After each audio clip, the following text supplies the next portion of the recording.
Malik serra à perle contre lui, sentant une chaleur bienfaisante se propager dans ses veines, et s'élança vers le labyrinthe qui s'ouvrait devant lui. Le labyrinthe de la cité souterraine n'était pas fait de murs solides, mais de rideaux de sable qui tombaient du plafond avec une régularité hypnotique, changeant de configuration toutes les quelques minutes.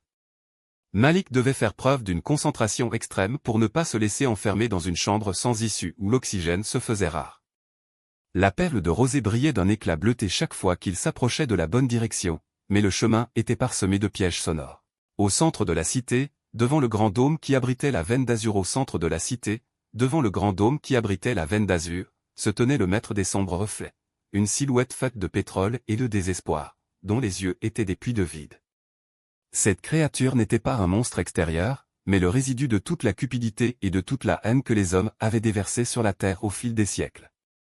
Elle se nourrissait du manque d'eau et de la souffrance des peuples de la surface. Lorsque Malik s'approcha, la créature se mit à rire, un son qui ressemblait au craquement de la terre sèche. « Tu penses vraiment qu'une perle de rosée peut vaincre l'océan de noirceur que j'ai accumulé ?» demanda-t-elle avec mépris. Avec la disparition de l'ombre, le dôme de cristal se fissura, libérant une cascade d'eau d'une clarté surnaturelle qui se déversa dans les canaux de la cité. C'était la veine d'azur qui reprenait son cours naturel. Malik vit l'eau courir le long des aqueducs de verre, réveillant sur son passage des jardins de plantes luminescentes qui n'avaient pas fleuri depuis des éons. L'eau ne se contentait pas de couler, elle semblait chanter une mélodie complexe qui racontait l'histoire de la Terre.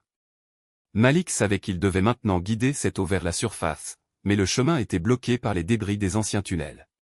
Il utilisa la perle de rosée, qui s'était transformée en une clé d'or, pour activer les mécanismes de pompage archaïques mais ingénieux de la cité. Des pistons géants de basalte se mirent en mouvement, poussant le liquide précieux à travers les couches de roches et de sable vers les puits du monde d'en haut. À chaque mouvement de la machine, Malik sentait la terre trembler sous ses pieds, un tremblement de joie et non de destruction. Il restait cependant une dernière épreuve.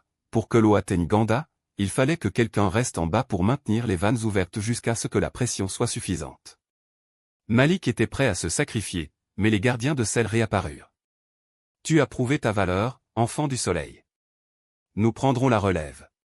Retourne parmi les tiens et apprends-leur à respecter chaque goutte comme une vie. » Ils placèrent Malik dans une bulle d'eau protectrice qui commença à monter rapidement à travers les conduits, le transportant vers la surface à une vitesse vertigineuse.